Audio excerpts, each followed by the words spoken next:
Good morning, everyone. I hope you're all keeping well today and that you're all looking after yourselves. And today, I just want to quickly share with you something that's just stuck out to me recently.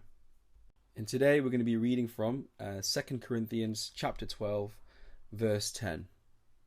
And it reads this: "That is why, for Christ's sake, I delight in weaknesses, in insults, in hardships, in persecutions, in difficulties.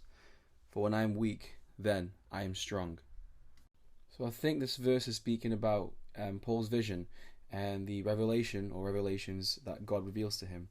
And if we backtrack a few verses, I think Paul was begging God to remove the messenger of Satan, or the thorn in his flesh, as it says there, that was tormenting him. And then what I just find really interesting is, verse 9, where it says, "But he said to me, 'My grace is sufficient for you, for my power is made perfect in weakness.' Therefore, I will boast all the more gladly about my weaknesses, so that Christ's power may rest on me." I don't know about you guys, but knowing what Paul's been through, being in prison for the gospel and suffering for Christ, I think it would just be safe to assume that he's just gone crazy. How can you delight in hardships?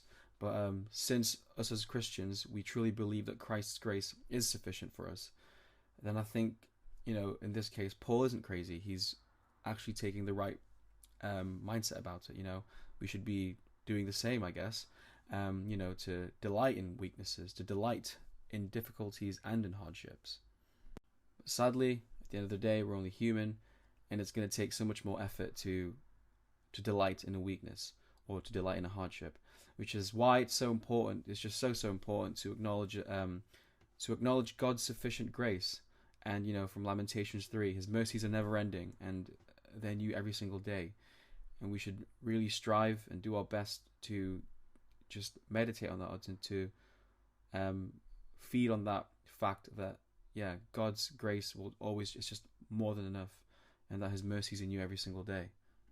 It's just amazing how Paul remains to be humble even in his current situation, and that he still continues to give God all the glory and really acknowledging who God truly is. And what does that mean for us? Well, we should then know that it's not through human effort that we're all getting through this season together, and that none of it is coming from us or our personal strength, but rather it's coming from him, it's coming from his strength, and that it's all this is being done through God's grace. So I guess it naturally causes us to be humble then, because since we've been reminded that we literally can't do anything without God, it should hopefully then realign our perspective on whatever we're going through, and with his strength and his grace, we can then build ourselves up through him, and we can just keep trying and trying again, knowing God is there every step of the way. Again, I'm well aware that everyone is going through different seasons in life. I just want to make it clear again, and I don't mean to undermine your current situation, but if we persevere to seek God first, if we humbly accept our situation, if we can learn to delight in our sufferings, and God will still be able to achieve the plans that he has for us. We just need to go through this season because he's definitely preparing us for something bigger than we can expect. And also, if we remember that God's power is made perfect in our weakness, just like Paul, we just need to be humble and still give God the glory he deserves.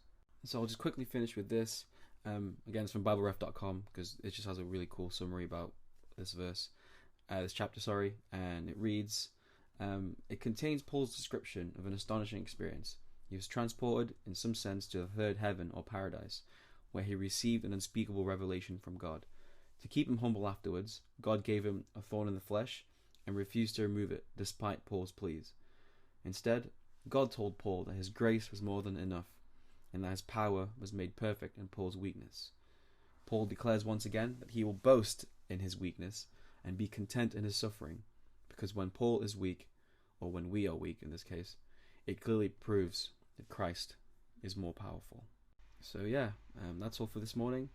I pray that, or I hope that's encouraged you in some way, and I also pray that whatever you guys are going through, or that God will just keep blessing you, and he'll keep providing you with his strength, his knowledge, and his wisdom for the following weeks to come. So thank you very much, everyone.